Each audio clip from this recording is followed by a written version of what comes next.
এক মিনিট থামুন। আজকে যে হাদিসটি শুনবেন, কিয়ামতের দিন যেন আপনাকে আফসোস করতে না হয়।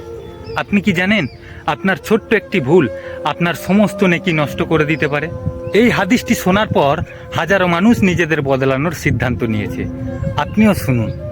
আমার রসুল সাল্লাল্লাহু আলাইহি সাল্লাম বলেছেন, প্রকৃত নিঃস্ব মুফলিস সেই ব্যক্তি যে কিয়ামতের দিন নামাজ, রোজা, জাকাত, বহুত পাহাড় পরিমাণ নেকি নিয়ে আসবে, কিন্তু সে কাউকে গালি দিয়েছে, কারো উপর অপবাদ দিয়েছে, কারো সম্পদ অন্যায়ভাবে মেরে খেয়েছে, কারো রক্ত ঝরিয়েছে, কাউকে আঘাত করেছে।